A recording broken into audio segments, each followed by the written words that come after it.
Welcome back to Sri Lanka. I've come to the lush, mountainous Central Highlands and the beautiful city of Kandy.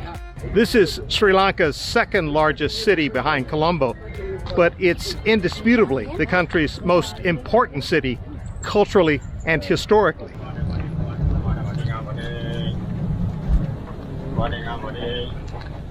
In a 3-hour train ride from Colombo, you're transported across a landscape of lush rice fields and coconut palms before gradually ascending the highlands with their gorgeous mountains and deep valleys. Kandy itself is quite the surprise, semi-chaotic with bustling streets, but also with ancient temples, colonial architecture, aristocratic gardens, and with the 2-century-old man-made lake in the middle.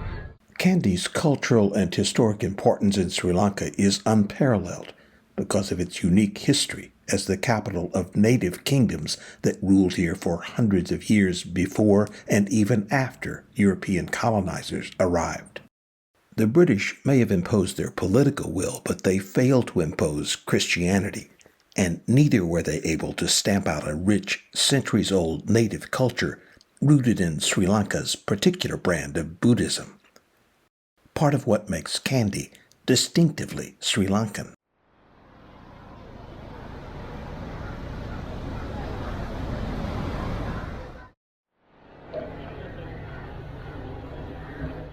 I'm on the grounds of what Sri Lankans refer to as the Sri Dalada Maligawa, but in English it's better known as the Temple of the Tooth.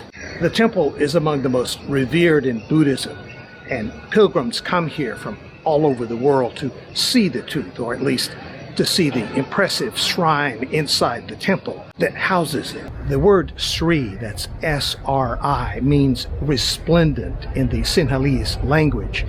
Hence, Sri Lanka, the name chosen for the country when it became a republic in 1972, means resplendent island. It had been known as Ceylon since independence in 1948 until 1972, when the new country broke from the British Commonwealth. So when it comes to the Sri Dalada Maligawa temple, it amounts to saying the Temple of the Tooth is considered resplendent. And that's because the ancient tooth relic kept here is purportedly from the mouth of Siddhartha Gautama, the Buddha himself. The tooth is said to have been brought here in the 4th century, and over time it came to be accepted that whoever held the tooth held governance of the country. It became a giant symbol, both religious and political. Its symbolic importance still resonates, which is why during the civil war here that finally ended in 2009, a Tamil separatist group tried unsuccessfully to capture it. I'm about to step inside, but I have to warn you, you will not be seeing the tooth. The tooth is available for the public to view on only rare occasions.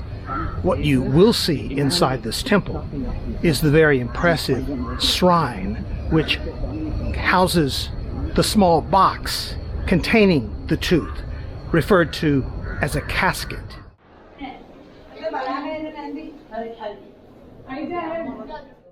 One enters through a small corridor that, once inside, opens up to a large space where it so happens musicians have taken position for a morning ritual.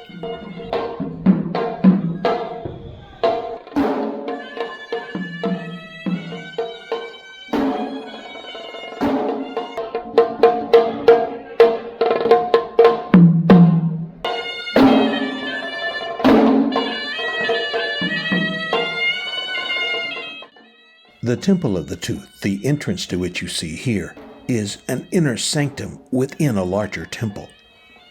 Rituals are performed 3 times daily, along with the symbolic bathing of the tooth once a week. In July and August, there's an annual Festival of the Tooth, during which the tooth casket is paraded through the streets of Kandy in a large procession of elephants. I just happened to have entered during a time when there's a special ceremony, time set aside for parents to bring their infant children for a blessing. And that's what you see with the large crowd gathered in an upper level in front of the shrine, with banks of flowers being offered up on a long table available for individual supplicants, and just a string of moms with babes in arms bringing them up to the entry of this shrine for this ceremony.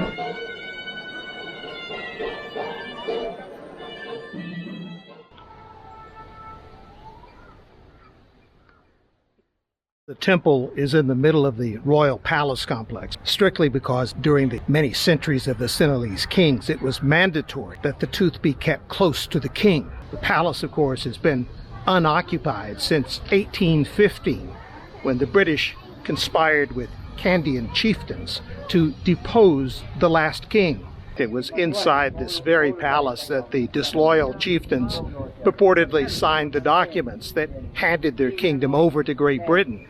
Of course, this is all a museum now, with displays from the Kandian kings, artifacts, Buddhas, and so forth. There's no attempt here to recreate the audience room where the so-called Kandian Convention was signed. After the palace coup, the British, who already controlled coastal Sri Lanka, set up tea, coffee, and rubber plantations in the newly conquered Sinhalese lands. To work them, they imported labor from another nearby colony, India.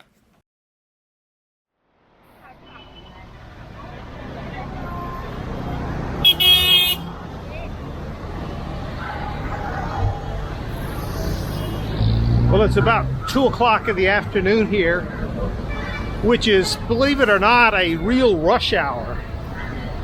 It was about this time when I arrived here the other day, and my tuk-tuk driver called it that. He says it's the schools.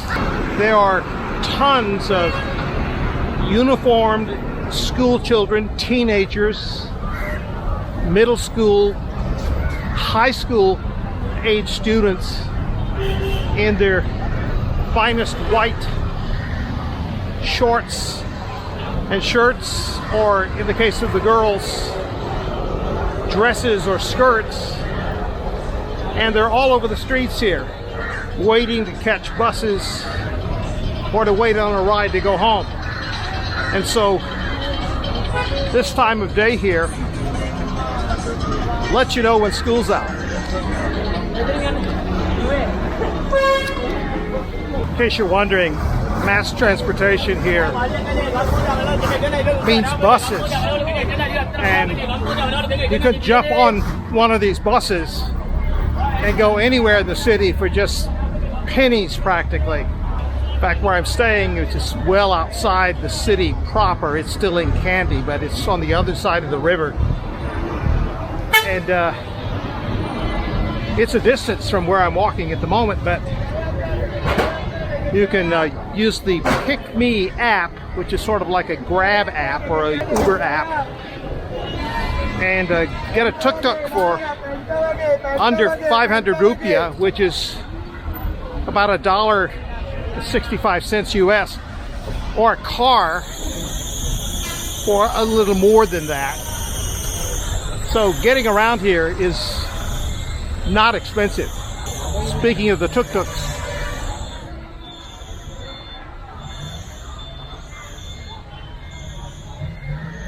they too are everywhere you need them.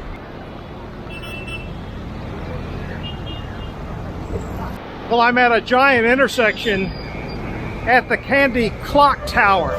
It's really sort of a confusing spot for anyone unfamiliar, because you'd wonder how in the world you would cross the street here to go in any direction. There's this metal fencing everywhere. There's no gap in it. But of course, there's a way to do it, and this is the way.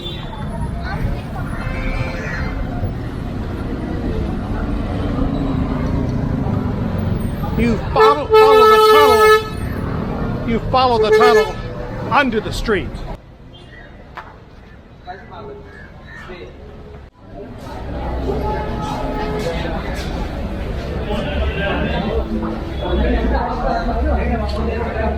So I'm in the middle of the intersection, below it of course, and I can look up at this circular opening above this fountain and see the tops of buses moving around the circle. You're literally ground zero to this intersection. The only thing you have to do is decide which of several ways you choose to go, and they each look interesting for no other reason because of the way the walls are painted.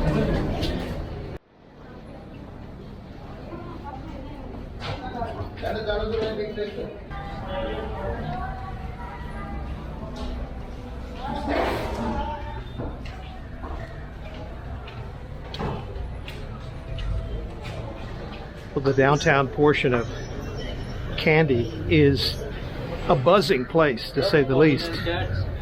I'm in the traditional market. It begins in the city block next to the city center shopping mall, which is a lot like any shopping mall that you find anywhere.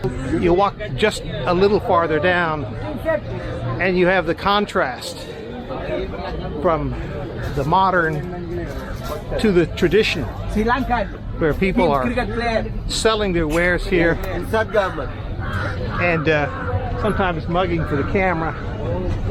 Everybody's offering to sell you something. I walked in here off a busy street, which is just a few blocks down from the National Palace complex, which is, of course, the museum. No longer an active National Palace, but all of a sudden you descend some stairs and you're in an indoor-outdoor space that's spread out all over. It's pretty easy to get turned around in here. Hello, friend. Hello, how are you? I'm fine, thank you. Yeah. No, I don't want to buy a t-shirt, but thank you. Local price 1,000 rupees. Yeah. Everybody, and I mean almost everybody, stops to want you to look at their shop, look at their merchandise. Even when you're on camera, you're trying to do a video. It makes no difference. That's a t-shirt with a tuk-tuk on it. And you know, after a while you really don't want to be rude or impolite. It's just that you just get tired of saying no thanks like 75 times in one block, because people are fairly persistent here. There's a little bit of everything going on. This is a sewing center.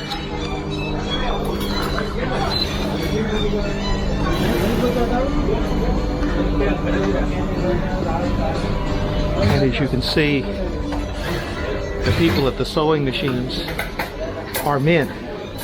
So Hello, sir. hello, how are you? What is it that you have? Cosmetics. Oh yeah, cosmetics. That's just what I'm looking for. Here's a guy who's just tried to show me into a cosmetics store. I'll have to think about that one.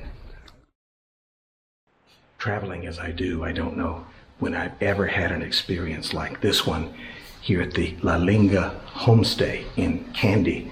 And it truly is a homestay, the home of a beautiful couple, Ulini and Washira, who have 4 guest quarters here in an architectural home that spans 4 floors. Just a delightful place to be, very quiet, very peaceful, and a neighborhood that's just up the hill from the Mahaweli River, a gorgeous place. The only thing you hear at night is the sound of birds. It would still be wonderful if one only stayed here for the food. It cost a little more than $8 per night to stay here, with breakfast included. You can pay about $2.50 for lunch and a little more than $3 for a wonderful dinner. Just an insane bargain.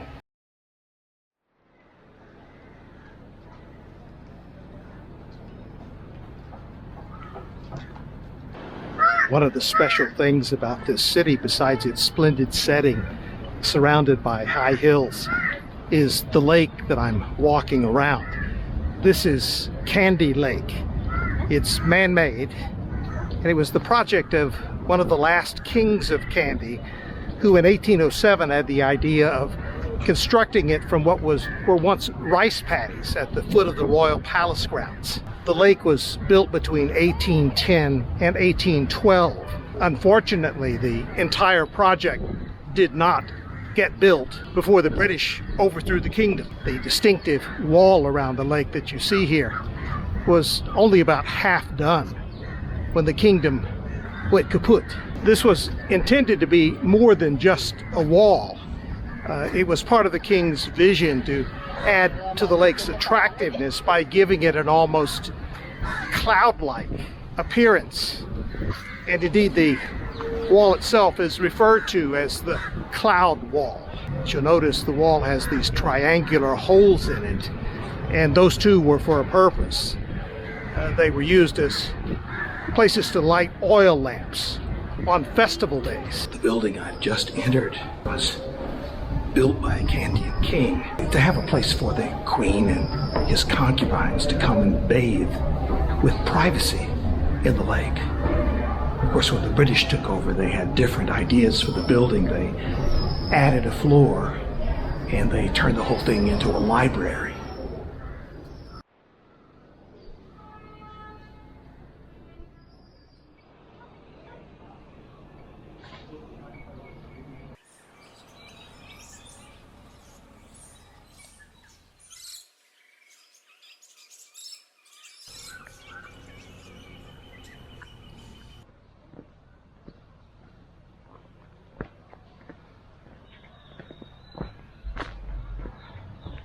Well, this does it for me from Kandy.